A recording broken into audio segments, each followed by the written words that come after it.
Assalamualaikum warahmatullahi wabarakatuh. Perkenalkan, nama saya Fajar Muhammad Putra dari kelas PGMI 4A. Di sini saya akan membuat video untuk tugas mandiri mata kuliah bimbingan konseling dengan materi strategi dan teknik pemahaman peserta didik. Yang pertama, pengertian strategi dan teknik pemahaman peserta didik. Pengertian strategi pemahaman peserta didik adalah pendekatan sistematis yang digunakan oleh konselor atau guru BK untuk mengenali dan memahami kondisi serta kebutuhan siswa secara menyeluruh, baik dari aspek kognitif, efektif, sosial maupun kepribadian. Strategi ini berfungsi sebagai rencana umum yang mencakup tujuan, metode, serta pendekatan yang digunakan untuk mengenali informasi tentang peserta didik. Menurut Priyanto, pada tahun 2004, strategi pemahaman peserta didik merupakan kerangka dasar untuk merancang dan melaksanakan layanan bimbingan yang disesuaikan dengan kebutuhan dan permasalahan siswa. Yang selanjutnya, pengertian teknik pemahaman peserta didik. Teknik pemahaman peserta didik adalah cara-cara praktis dan operasional yang digunakan oleh konselor untuk memperoleh informasi tentang peserta didik secara mendalam dan akurat. Teknik ini merupakan pelaksanaan dari strategi yang telah ditentukan dan bersifat lebih teknis dan konkret. Yang selanjutnya, strategis teknik tes untuk pemahaman peserta didik. Teknik tes atau sering juga disebut sistem testing merupakan usaha pemahaman murid dengan menggunakan alat-alat yang bersifat mengukur atau tes.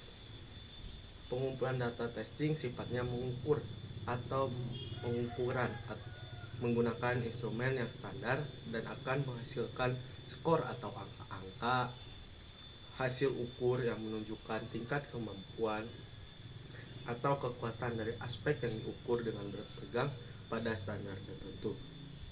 Secara keseluruhan, macam tes untuk keperluan bimbingan dan konseling dikelompokkan ke dalam 4 kelompok, yaitu tes kecerdasan, tes bakat, tes hasil belajar, dan tes hasil belajar.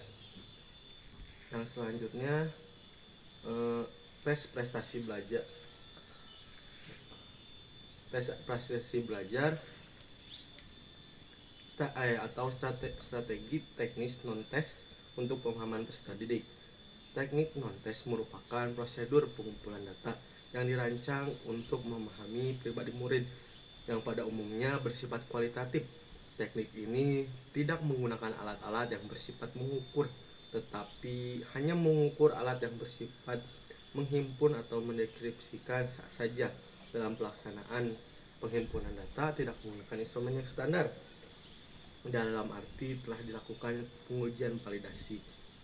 Hasil penghimpunan data ini tidak berbentuk skor atau angka yang menunjukkan klasifikasi berdasarkan standar tertentu, tetapi berupa deskripsi atau gambaran tentang sifat-sifat, karakteristik, tingkah laku, peristiwa yang dialami oleh murid. Data dapat juga berupa angka-angka, frekuensi atau presentasi, dan urutan atau ranking. Data tertentu yang bersifat kualitatif diubah menjadi data kuantitatif. Teknik ini terdiri dari atas beberapa macam jenis. Yang pertama, observasi. Yang kedua, wawancara. Yang ketiga, angket. Kelima, catatan anekdot. Yang keempat, catatan anekdot.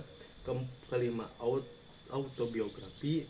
Keenam, sosiometri. Ketujuh, studi kasus. Kedelapan, studi dokumentasi. Kesembilan, konversi kasus. Ke-10, GUESWO. Ke-11, analisis hasil pekerjaan. Mungkin seperti sekian materi yang bisa saya sampaikan. Mohon maaf bila ada salah kata atau banyak kekurangan yang lain. Assalamualaikum warahmatullahi wabarakatuh.